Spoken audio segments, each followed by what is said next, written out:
జేబులో చిల్లి గవ్వ లేకున్నా జస్ట్ స్మార్ట్ ఫోన్ ఉంటే చాలు అవతల వ్యక్తికి క్షణాల్లో డబ్బు ఇట్టే పంపేయొచ్చు. అయితే ఇప్పుడు కూడా చేయొచ్చు, కానీ కండిషన్స్ అప్లై కానున్నాయి.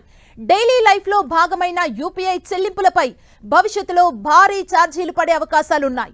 ఎంపిక చేసిన డిజిటల్ లావాదేవీలపై మర్చెంట్ డిస్కౌంట్ రేట్ ఛార్జీ విధించేందుకు బ్యాంకులు, చెల్లింపుల సేవా సంస్థలకు అధికారం కల్పించే సవరణ బిల్లుకు లోక్సభ గ్రీన్ సిగ్నల్ ఇచ్చింది.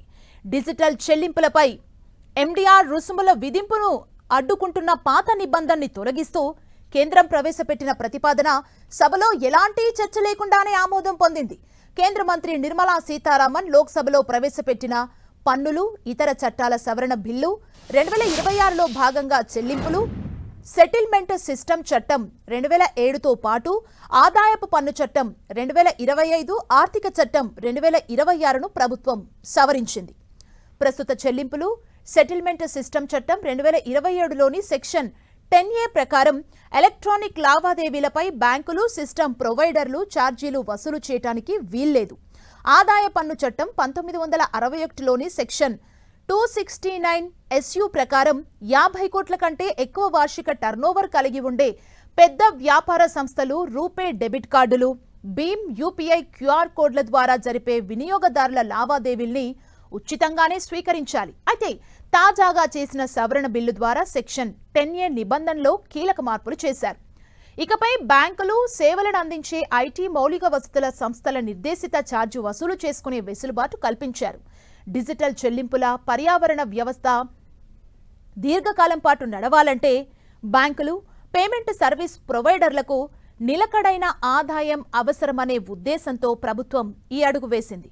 కేంద్రం తీసుకొచ్చిన ఈ సవరణ ద్వారా ఎక్కువగా చిన్న ఆన్లైన్ పేమెంట్స్ చేసే సాధారణ మధ్య తరగతిపై పెను భారం పడే అవకాశం ఉందని ఆందోళనలు వ్యక్తమవుతున్నాయి. ఈ ఆందోళనల నేపథ్యంలోనే కేంద్ర మంత్రి నిర్మలా సీతారామన్ స్పందించారు.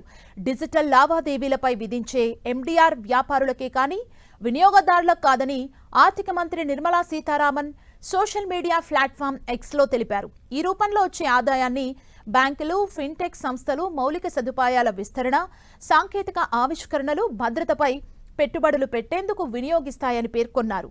National Payments Corporation of India ఆధ్వర్యంలోని UPI and service steering committee ఇంకా ఎండిఆర్ పై నిర్ణయం తీసుకోలేదని చెప్పారు. అదే సమయంలో 2000 రూపాయలలోపు లావాదేవీలకు ఎండిఆర్ నుంచి పూర్తి మినహాయింపు ఉందని స్పష్టం చేశారు. యూపీఐ లావాదేవీల్లో 95% ఇవే ఉంటాయి కాబట్టి ఆందోళన చెందాల్సిన అవసరం లేదని నిపుణులు చెబుతున్నారు. ఒక వ్యక్తి తన కుటుంబ సభ్యులు లేదా సన్నిహితుల ద్వారా ఖాతాకు యూపీఐ ద్వారా పంపే వ్యక్తిగత నగదు లావాదేవీలకు ఛార్జీలు వర్తించవంటున్నారు. 1.5 కోట్లకు పైగా వార్షిక టర్నోవర్ కలిగి ఉండే షాపింగ్ మాల్స్, కార్పొరేట్ సూపర్ మార్కెట్లు, లగ్జరీ హోటళ్ల వంటి వాటిలో 2000 రూపాయల కంటే ఎక్కువ విలువైన చెల్లింపులపైనే ఎండిఆర్ విధించే అవకాశం ఉందని తెలుస్తోంది. ప్రస్తుతం చర్చల దశలో ఉన్న ప్రతిపాదనల ప్రకారం పెద్ద వ్యాపార చెల్లింపులపై 0.3, 0.5% వరకే, అంటే 10,000 రూపాయలకు 30 నుంచి 50 రూపాయల వరకు ఎండిఆర్ విధించొచ్చని సమాచారం. మరి కేంద్రం ఎలాంటి నిర్ణయం తీసుకుంటుందో చూడాలి.